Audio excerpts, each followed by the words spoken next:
his long and illustrious career, John Ford directed more than 100 movies.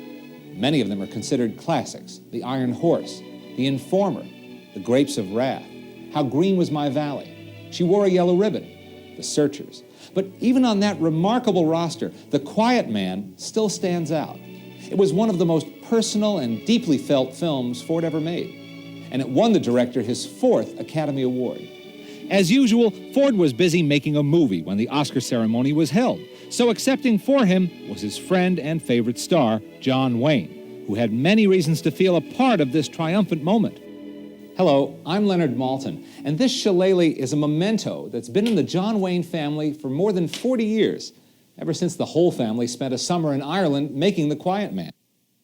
We're here to tell that story, the years it took for John Ford to bring his project to life, and the battles he fought along the way, the stars who fought by his side and helped make his dream a reality, and the incredible extended family that gathered together to create this truly memorable motion picture. The story of The Quiet Man begins here, in the pages of the Saturday Evening Post. That's where Maurice Walsh's simple short story was published in 1933. 3 years later, John Ford purchased the screen rights from the author for $10, with the promise of more if he ever managed to make the film.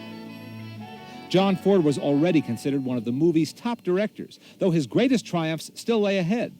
He'd been making successful movies since the teens, films with heart and soul, as well as action and excitement. Ford was no company man. He made movies to please himself, and often drew on his strong Irish heritage. But no one wanted Ford's story.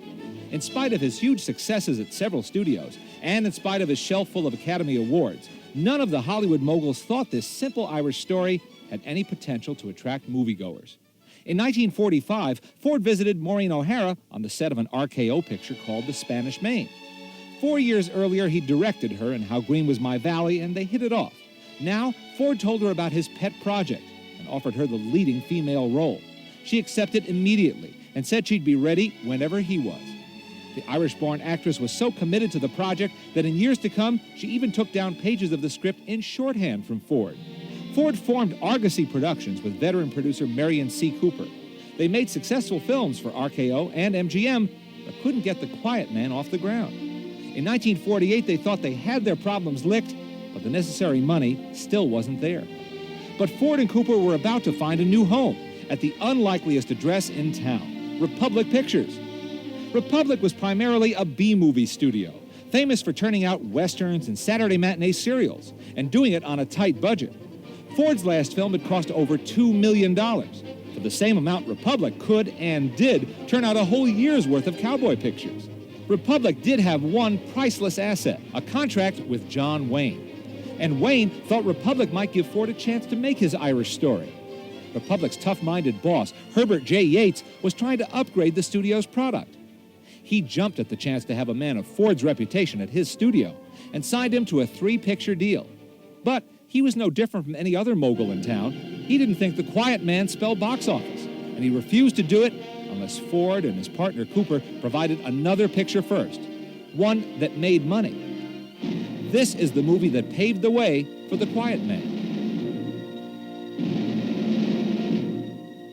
John Ford directing a story of the U.S. cavalry with John Wayne in the lead? How could you lose? Rio Grande was the third of Ford's cavalry films, following Fort Apache and She Wore a Yellow Ribbon. This one wasn't as ambitious or expensive. Yates made him trim his budget right to the bone. In someone else's hands, the film might have suffered, but Ford was on familiar turf, able to make a solid box office western with plenty of action and a sentimental human story that audiences would like.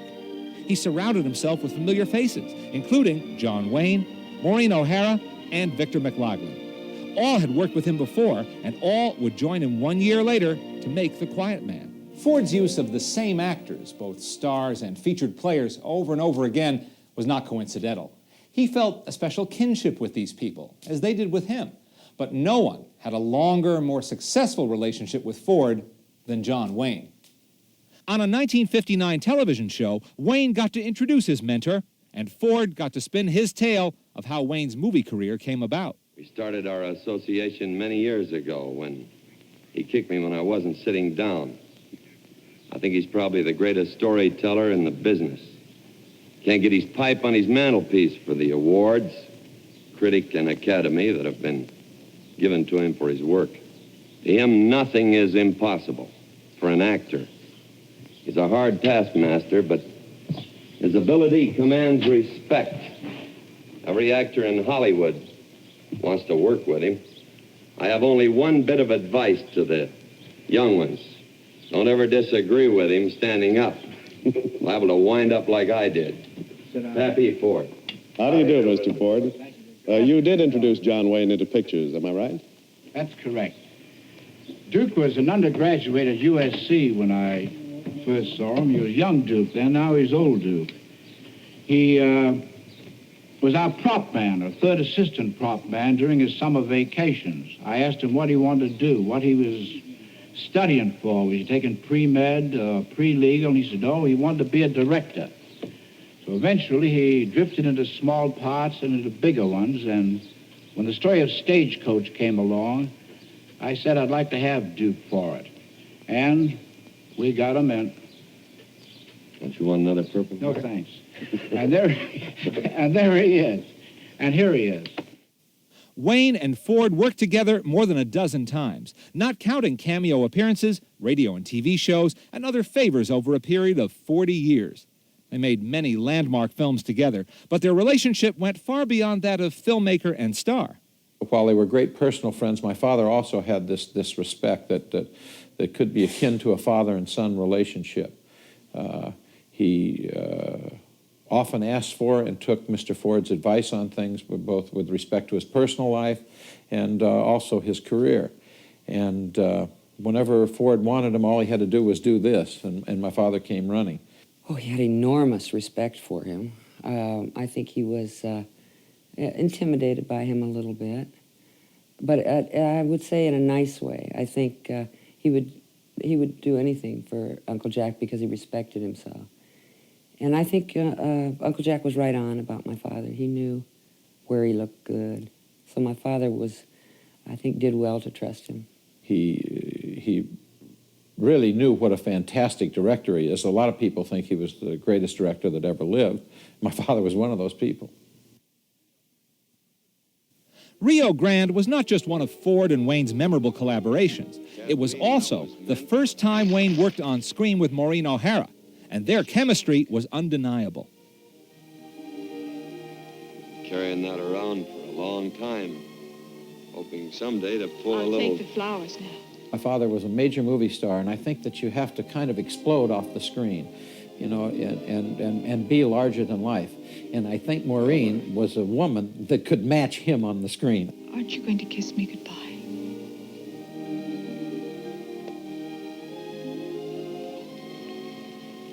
I never want to kiss you goodbye, Kathleen. And so something happened on the screen. There was an electricity there. But she could match John Wayne, kiss for kiss, punch for punch, you know, stride for stride. When Rio Grande turned out well and promised to be a hit, Herb Yates gave the go-ahead for The Quiet Man. Richard Llewellyn, author of How Green Was My Valley, expanded Maurice Walsh's short story, and then Frank S. Nugent wrote the finished script. Nugent's screenplay opened with these words: "Behind the title and the credits, there will be a series of shots in and around Galway, which the director knows like the back of his hand. The same back of the hand which this writer would get if he risked suggesting the shots." Right from the start, it was agreed that The Quiet Man would have to be filmed where it took place. And to Herb Yates' consternation, Ford insisted that it be shot in Technicolor. Yates owned a much cheaper process called True Color, which was anything but true. Ford would have none of that. Wynton C. Hoke, who'd won an Oscar photographing She Wore a Yellow Ribbon in Technicolor, would again take his position behind the camera on location in the Emerald Isle. Now, it might seem obvious today, to make a film about Ireland, go to Ireland. But that wasn't so commonplace back then. In the 1930s, studios almost never went to real-life locations. They built them in their own backyard. Even when John Ford made How Green Was My Valley in 1941, an entire Welsh village was constructed in Malibu, California. It was only after the end of World War II that Hollywood began to embrace a new realism by sending stars and filmmakers overseas. Ford's decision to travel for this film was right. After all, how could you ever match the green of Ireland anywhere else in the world? That and the prospect of returning to his ancestral homeland made this journey a must for Ford and a treat for his troupe, many of whom were Irish Americans. But it was also a challenge. Huge Technicolor cameras and a special staff to maintain them were brought in from London, borrowed from other British studios. Research was done to determine how likely it would be for those cameras to shoot in sunshine and how late that sun would shine during the summer months. Then there were itineraries to be planned for cast and crew. Irish-born actor Arthur Shields brought along his sister. Maureen O'Hara traveled with her newborn baby and a nurse. And Ward Bond, busy completing another picture, would have to join the rest of the company at a later date. A master schedule was worked out to determine exactly which scenes would be filmed on location and which could be saved and shot later on when the troupe returned to Hollywood. Since it was summer when the Quiet Man Company left for Ireland, John Wayne decided to bring all 4 of his children with him. His oldest son, Michael, and oldest daughter, Tony, were both in their teens at the time and have particularly vivid memories of the experience. We've lived in California all our lives with palm trees, and, all of a sudden there's a huge castle there, there's a great big river there, and it was absolutely fabulous. It didn't have a lot of the modern conveniences. My father had a bathroom, Uncle Jack had a bathroom, and I think Maureen had a bathroom. But the rest of the crew and everybody, we had to share like this one big bathroom area and one big shower area. And so we learned very fast that if we wanted to get up in the morning and take a shower, that we should not go in there early because it wouldn't do to have the crew waiting for us to get out of the shower room, Cong, which was the small town near Ashford Castle where the film was shot, the town where the film was shot, Cong got electricity while we were there. This was in 1951. I remember they had the lights on the wires, all around the kind of the town square. And people were dancing and people were very, very happy. Then they found out that they had to pay for this electricity. They said, well, hey, we don't need it, get rid of it. And they really said, we really don't need the electricity. Ashford Castle had its own generator, but people did not have electricity, and this was 1951. What Ireland and the little village of Cong may have lacked in amenities, it made up for in charm. The townspeople were delighted to have a movie company in their midst, particularly this Irish-American troupe, which mingled easily with the locals and won their hearts at every turn. The local newspaper, the Connaught Tribune, kept readers apprised of the Hollywood invasion and the visitors' colorful doings, from prop man Ace Holmes' search for an old-fashioned wooden four-poster bed to Ward Bond's weekend fishing exploits. Ford had already cast members of Dublin's Abbey Theatre in key supporting roles, but he also called on the townspeople to add local color and a crowd to watch the climactic brawl between John Wayne and Victor McLaglen. Though if you look carefully, you'd also spot some ringers. The station master was played by John Wayne's makeup man, Webb Overlander. And wait, in this crowd shot, isn't that one of John Wayne's kids? Uncle Jack decided that he was going to use us in the film. And I think actually what he wanted was Patrick and Melinda, who are in the cart with Maureen. And then I think he thought, well, these other 2 poor souls, they need to be in it too. So we all dressed up in costumes, and Michael and I are standing on either side of the cart, and Maureen is in the cart with Patrick and Melinda, and they have lines and everything, Will you not be putting up your bonnet, Mary Kay? Indeed, I will not. No? No. Ford liked to surround himself with family when he was making a film. And that was certainly true in the production of The Quiet Man. His son Patrick worked as an assistant, and his daughter Barbara served as an assistant editor on the picture. But there was another Ford in front of the camera. Francis Ford plays old Dan Tobin in The Quiet Man. He was a fixture in many of his brother's films, but this went far beyond nepotism. Back in the teens, Francis Ford was a star, the leading man in a great many films and popular serials, and it was he who led his much younger brother John, then known as Jack, into the movie business. Jack never forgot Francis's influence or his generosity. Ford's other brother, Eddie O'Fairna, was also on hand, working behind the scenes, and 2 of Maureen O'Hara's brothers appear in the film. One of them, James Lilburn, plays Father Paul. Charles Fitzsimons plays Forbes, and as a barrister or lawyer in real life, helped make arrangements for the company to shoot in Ireland. The Quiet Man also features 2 members of another distinguished Irish acting family. Barry Fitzgerald was by now a star, having received an Academy Award for his performance in Going My Way with Bing Crosby. Now he was returning to native soil, along with his brother Arthur Shields, who'd also moved to Hollywood to work for Ford in The Plow and the Stars. Then there were the members of John Ford's extended family. Like John Wayne, Ward Bond had been a football player at the University of Southern California who caught the director's eye. He became one of Hollywood's busiest character actors and one of John Ford's favorites. Another longtime colleague of Ford's was the film's co-star, Victor McLaglen. They'd first worked together in 1928 and made many films in the years since. It was Ford who steered McLaglen to an Academy Award in 1935 for his compelling performance as Gypo Nolan, the Irish turncoat in The Informer. It really does give me great pleasure to present you this award for the best performance of 1935 in The Informer. Thank you, Mr. Griffith. I can hardly find words to express my gratitude and thanks for this. Naturally, I want to thank everybody responsible for making this possible. Needless to say, I'm very happy, and I want to thank you one and all. Now, more than 15 years later, McLaglen and Ford were teamed again, with one significant change: the presence of Victor's son, Andrew McLaglen, as second assistant director. Oh, yeah. Well, see, first of all, I love the idea of being on this picture. Knowing my father was in it made it doubly great for me to go. I'd already become a first assistant, and there's only room for one first assistant on a picture, and that was Wingate Smith, John Ford's brother-in-law. So, but they said, look, Andy, you go as a second, and, you know, you make your own way when you get there, which I did. And Wingate was, I'll use the word gracious. I mean, he wasn't trying to set any records. He stood by and let me do most of the job, which was good for me because I was a very eager assistant. Ford was known to be crafty and often cantankerous. McLaglen says he got along fine with the director, but he quickly learned he'd have to be on his toes. Funny story. I mean, the first day of shooting on the picture, when we got there, Ashford Castle, it's all new to us, and we're all eager, and we're waiting the first day. And the one thing Ford says, he said, have all the actors on the set. And we didn't even say, yeah, but, what if, or anything, because we knew if he said it, he meant it, except for Francis Ford, because the production manager, Lukather, and I, and Wingate, that we decided that there'd be no way that he would be working on that first day, right around Ashford Castle and on the golf course. Ford walks on the set, puffing his pipe, sits down. We're kind of waiting for the first word. Okay, Frank will be in the first shot. He looked around, saw that Frank wasn't there, and thought he'd give us a little bit of trouble, which he did. We had to lay a whole white beard on him, quicker than it had ever been laid before, you know, like in 10 minutes.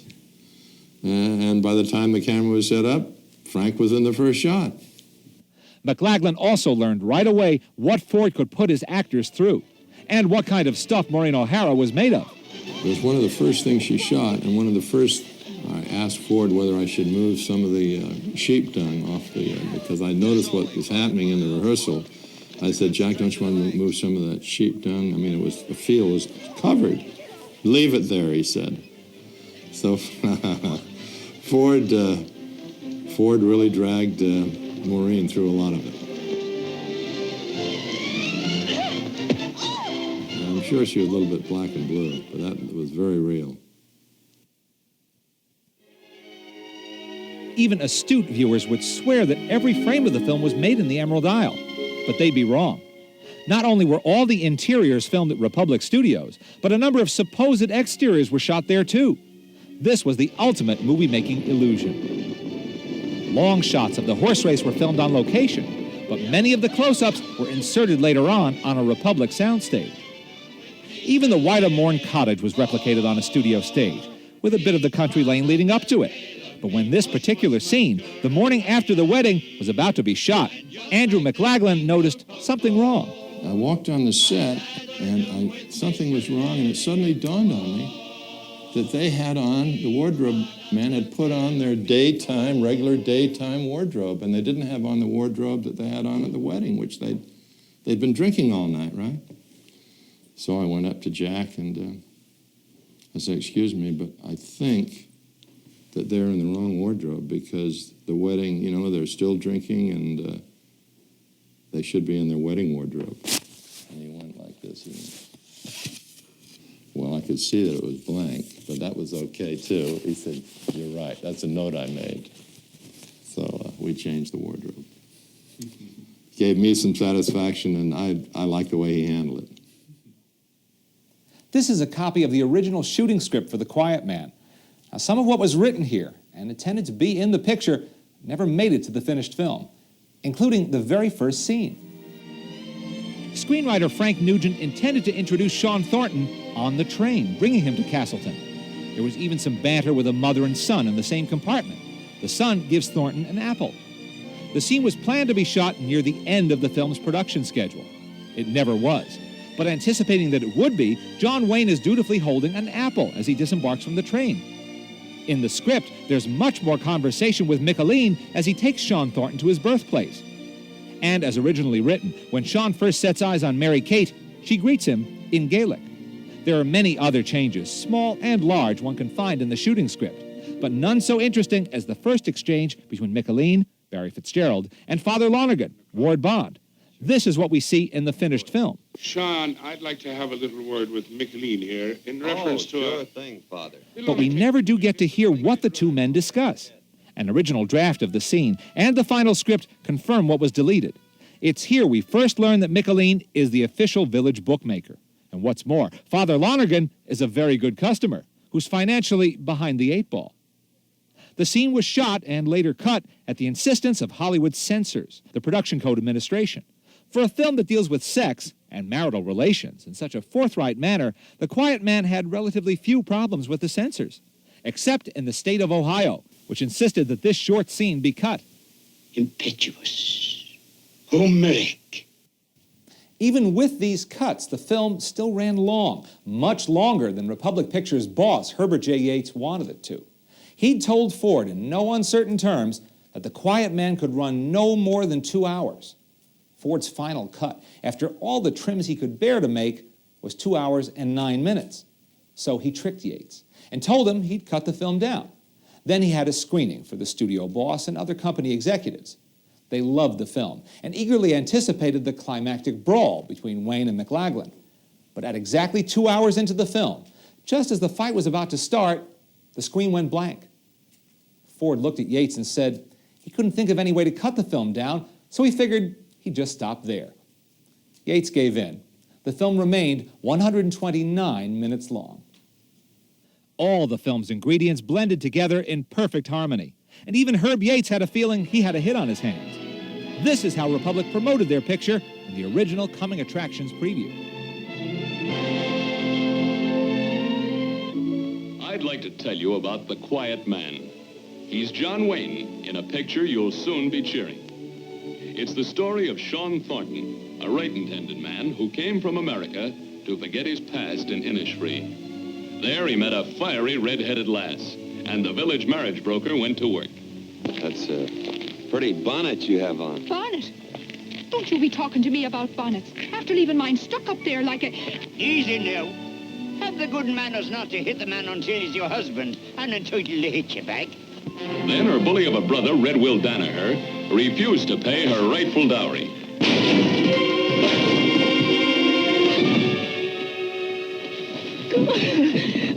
There'll be no locks or bolts between us, Mary Kate, except those in your own mercenary little heart. Mary Kate left him to go to Dublin, but he caught her at the station and brought her back with the whole town watching him do it. I'll pay you. Never. Then the fight was on, a fight they're still talking about in Innisfree. It's a wonderful picture, the finest ever brought to the screen by John Ford, and he's won 3 Academy Awards. His direction makes unforgettable the performances of John Wayne, Maureen O'Hara, Barry Fitzgerald, and Victor McLaglen. The Quiet Man became one of the biggest successes in Republic Pictures history, and one of the biggest hits of John Ford's career. The Academy Awards the movie won for Ford and cinematographers Winton C. Hoke and Archie Stout were just the icing on the cake. But the real proof of their success has come in the years since the film's first release. No one would dispute that The Quiet Man has earned the right to be called a classic. But it's gone further than that. It's a film that people love, which is only fitting. because so much love went into it.